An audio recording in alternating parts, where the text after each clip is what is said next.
Cataract surgery has evolved quite a lot over the last 20 to 30 years, and a big part of that evolution has been the different lens options available to our patients. But with that evolution, the conversation with our patients has become more complicated. And would you agree that that chair time in trying to counsel the patients as far as which lens option is ideal for them has really increased over the last several years? Through the years of experience that we've had, and with all of the different advanced lens options that have now been optimized, we have come up with a bit of a cheat sheet.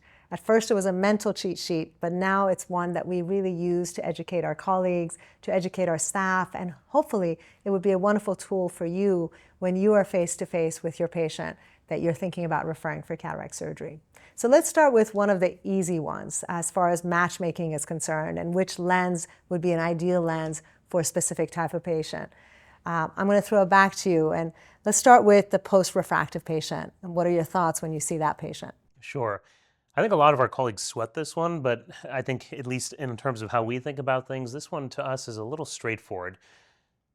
The advanced options for IOLs are great, but not everyone is a candidate for that. And one of the issues you run into for a patient who has a history of RK, PRK, LASIK, or SMILE, or even some of the more archaic forms of corneal-based refractive surgery that were done, it greatly alters the corneal structure, the anterior to posterior cornea, the relationship between the two, and that really can affect the preoperative biometry measurements we get, the mathematical algorithms and formulas that are used to figure out what's the right power of lens to go in an eye.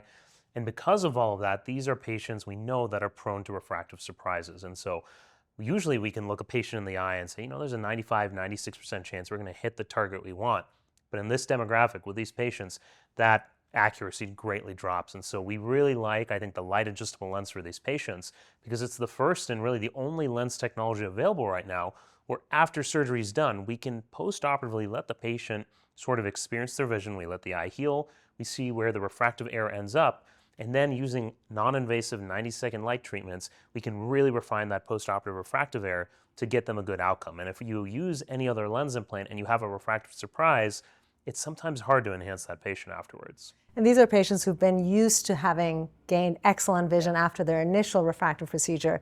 And would you then present it as such, that it's really the only lens that can bring you back to that level of excellent vision that you had? Yeah, totally. And I think it's always something we're often thinking about is we're always thinking not just about plan A, but plan B and plan C. And so let's say the patient misses the refractive target. Well, what do? If a patient's never had refractive surgery, they end up -0.5, -1, maybe it's easy to do a LASIK touch-up afterwards. But for a patient who's had RK or multiple refractive surgeries, it can be difficult sometimes to enhance them. The light adjustable lens takes out all of that, headache because it's so easy to just elegantly refine the refractive error afterwards. So just on the basis of trying to hit the refractive target, but then also allowing the patient to test drive their vision, this is really a great option for those patients that have a history of refractive surgery. Yeah, and another type of patient that comes in, these patients tend to be a slightly more challenging decision process going on, and that is a patient who's a low to a low moderate myope. This is a typical patient who may or may not be in contact lenses or toggles between contact lenses and glasses, and they're often not aware of the fact that they prefer to read without their glasses. So they're sitting in our chair, exam chair, and we're having a conversation about what their refractive goals are with the cataract surgery. And they tell us, well, I really want, I've been wearing glasses and contacts for all my life, and I really want to be able to see the distance without glasses. I'm okay wearing reading glasses.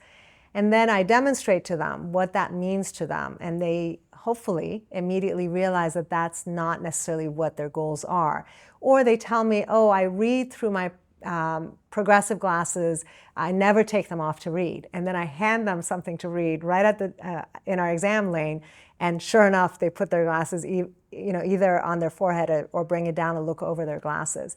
So those are patients that really require a lot of conversation to educate them about how they use their eyes, because it becomes second nature to them, and they lose track of the fact that they do really prefer having their ability to read without glasses. And if you then perform cataract surgery on a patient like that and take their reading ability away from them, they tend to be some of our most unhappy patients. So we have learned that those are patients that really require sensitive conversation regarding their goals and spending a lot of time educating them about the benefits of presbyopia correcting lenses, advanced lenses such as a trifocal lens that will give them the distance vision that they're hoping without glasses without taking away their reading. Those are also patients that could potentially have a mini monovision, but if they've never tried monovision before, it's really challenging to, at that point, demonstrate monovision with them if they've already developed cataract. So I tend to lean towards a trifocal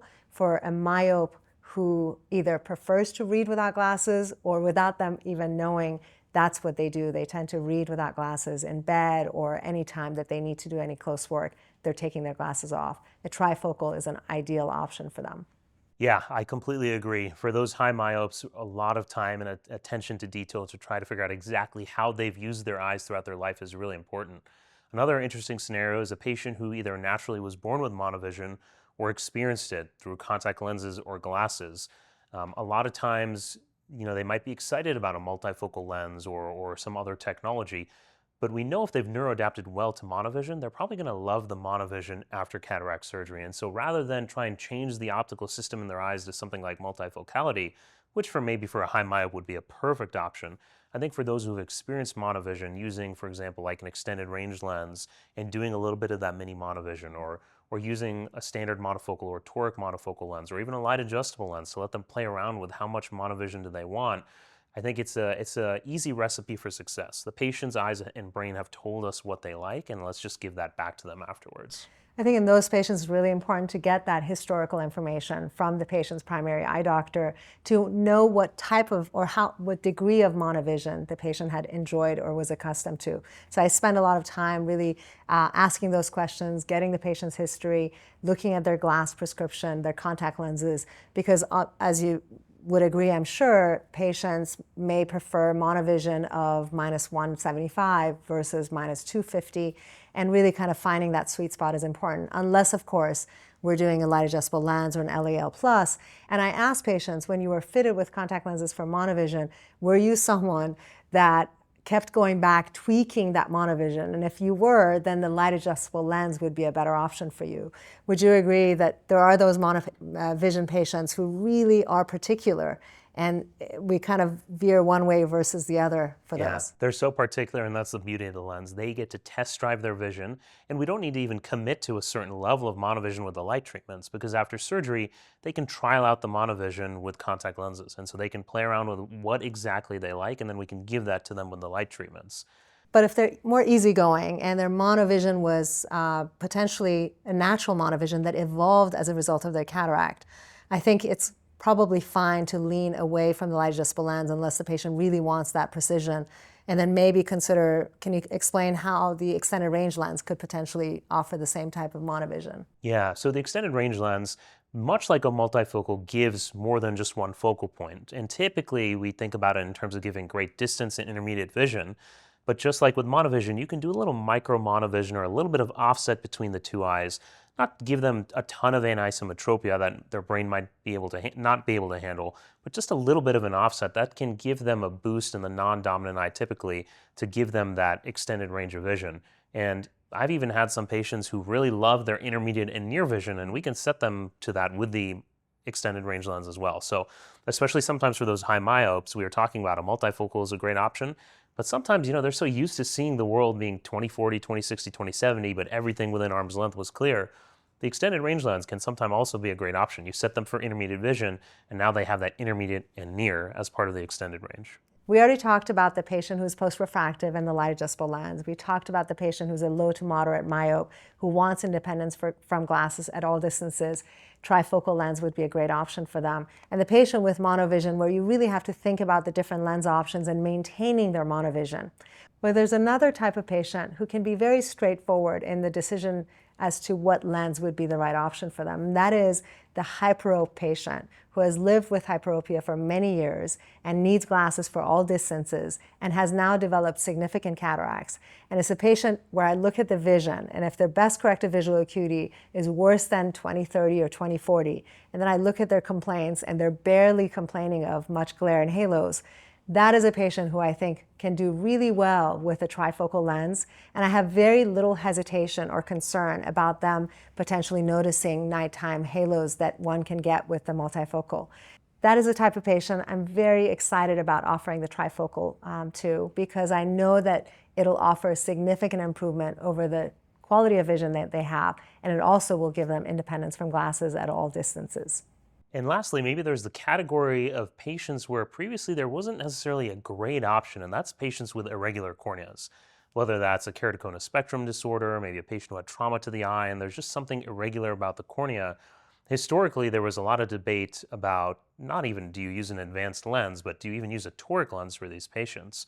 But there's a new category of IOL that exists now, the small aperture lens, which I think has become a fantastic and maybe our de facto option for these patients, because all of those stray and aberrated light rays that were previously in the multifocal cornea and then ending up scattered on the retina, the small aperture built into the IOL now blocks all of those light rays out, so only the straight and central light rays go through, and that way the image being projected on the cornea is nice and clear. And I think both of us have been really just ecstatic with some of the patient outcomes. I mean, we had conservative expectations. We told patients it wasn't going to be the end-all be-all, but they're ending up pretty thrilled. And the beautiful thing about the small aperture lens, like many of the IOLs we have, is we can often mix and match it with other lenses. And so a patient who has maybe one cornea that's more aberrated than the other or more irregular than the other, maybe in that eye we place the IC-8 and the other eye we maximize the distance vision. Or let's say both corneas are slightly aberrated. Maybe the non-dominant eye we use the small aperture lens, and in the dominant eye we use a light adjustable lens.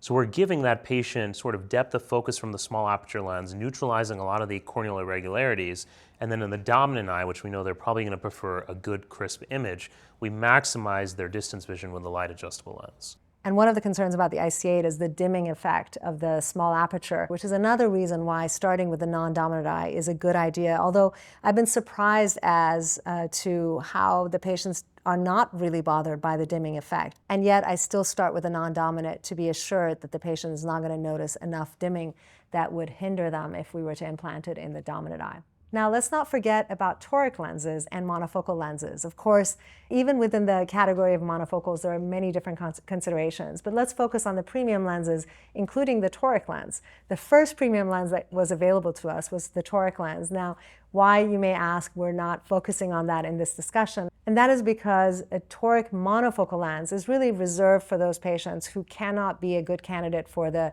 toric Vivity lens, for example, or the toric PanOptix lens. Or the light adjustable lens that can be corrected to correct toricity. So toric correction is a consideration we have whether we're using a multifocal lens, an extended range lens, or the light adjustable lens.